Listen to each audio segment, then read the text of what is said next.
इधर आदिल तेज सांसों के साथ अपनी माँ के सामने खड़ा है, चेहरे पर बेयकीनी और आंखों में सवालों की चमक। वो कहता है, अम्मी बस कीजिए, सच बता दीजिए। आखिर क्या छुपाया जा रहा है हमसे?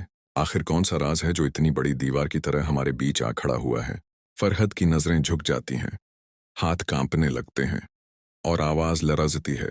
क्या तुम्हें लगता है तुम्हारी माँ झूठ बोल रही है? क्या तुम्हें अपनी माँ पर भरोसा नहीं रहा? आदिल का लहजा और गहरा हो जाता है। जज्बाती और मजबूत। भरोसा है, इसीलिए तो जानना चाहता हूं कि आप क्यों खामोश हैं। शाजिया खाला जो कुछ कह रही हैं उसमें कुछ ना कुछ सच तो जरूर होगा, और ये बात मैं जानकर ही रहूंगा, चाहे जो हो जाए। ये जमले घर के सकूत को तोड़ देते हैं। अचानक मिजर चीख पड़ता है, तुम अपनी ही माँ पर शक कर रहे हो? तुम उन औरतों के पीछे लगकर अपनों को दुश्मन बना बैठे हो। लेकिन आदिल का यकीन हिलता नहीं। वो कहता है, मामो जान, जब बातों में दम होता है तो वो खुद चीख चीख कर सच्चाई बन जाती हैं। ये सुनकर मुजर की खामोशी गहरे सवालात में बदलने लगती है। इसी लम्हे सलमा आती है और फरोहत का हाथ पकड़कर आदिल के सर पर रख देती है। कहिए, खाएं अपने बेटे के सर की कसम। अगर आप सच बोल रही हैं तो कसम खाने में क्या हरज है? फरहत का रंग उड़ जाता है, दिल की धड़कन जैसे रख गई हो। वो पीछे हटती है और कहती है, नहीं नहीं सलमा, मैं झूठी कसम नहीं खा सकती। ये मेरा बेटा है, मेरी जान है। खामोशी छा जाती है। सबकी नजरें एक दूसरे से सवाल करती हैं। मुजर का लहजा सख्त हो जाता है, तो फिर बताओ सच क्या है? अगर तुमने कुछ नहीं किया तो झिझक क्यों? फरोहत की आंखों से आंसू बहने लगते हैं, आवाज दब जाती है। मैं कुछ गलत नहीं करना चाहती, लेकिन झूठ बोलकर बेटे की बददुआ भी नहीं ले सकती। ये कहते ही वो जमीन पर गिरने की अदाकारी करती है। लेकिन आदिल अब उस चाल को पहचान चुका है। वो खामोशी से माँ की तरफ देखता है। उसकी आंखों में उल्तजा है कि वो खुद को मजीद ना गिराए।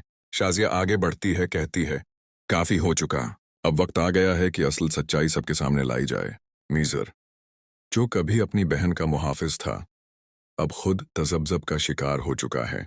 वो कहता है, अगर आदिल ये सब कह रहा है तो शायद शायद कोई हकीकत जरूर है। मुझे खुद पूछना होगा, खुद जानना होगा कि आखिर फरहत क्या छिपा रही है। फरहत कांपते लहजे में कहती है, भाईजान, शाजिया मेरे खिलाफ क्यों है? वो तो जानती है कि मैं आपसे कितनी मोहब्बत करती हूँ। मिजर की आंखें सूजने लगती हैं और वो आहिस्ता से कहता है, मोहब्बत में कभी सच्चाई छिपाई नहीं जाती फरहत, और अब मुझे वो सबूत भी मिल चुका है, जिससे सब कुछ खुल जाएगा। फरहत की सांस रखने लगती है। वो लरुजते लबों से खुद से बड़बड़ाती है, क्या खुदा, क्या वाकई मिजर को सब कुछ पता चल गया है? शाजिया चौंक जाती है और गुस्से से कहती है, कौन सा सबूत? क्या खेल खेला जा रहा है मेरे साथ? मजर कहता है, जो सच है वो सामने आकर रहेगा, और जो झूठ है वो अब ज्यादा देर नहीं छिप सकेगा। ये जमले जैसे आखिरी खेल की तरह लगते हैं। फरश्त अपने कमरे की तरफ लड़खड़ाती हुई जाती है, मगर अब सुकून कहाँ? दिल में खौफ, आंखों में बेयकीनी, और जहन में सिर्फ एक सवाल, अगर वो सबूत वाकई सबके सामने आ गया तो मैं क्या करूंगी?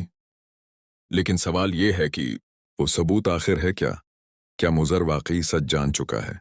और अगर हाँ, तो क्या फरहत की असलियत सबके सामने बेनकाब होने वाली है? आप क्या सोचते हैं? कमेंट में जरूर बताएं। क्या फरहत का सच सामने आएगा या फिर कोई नया राज सबको चौंका देगा? ऐसी और इन्फॉर्मेशन जानने के लिए हमारे चैनल को सब्सक्राइब करें, वीडियो को लाइक करें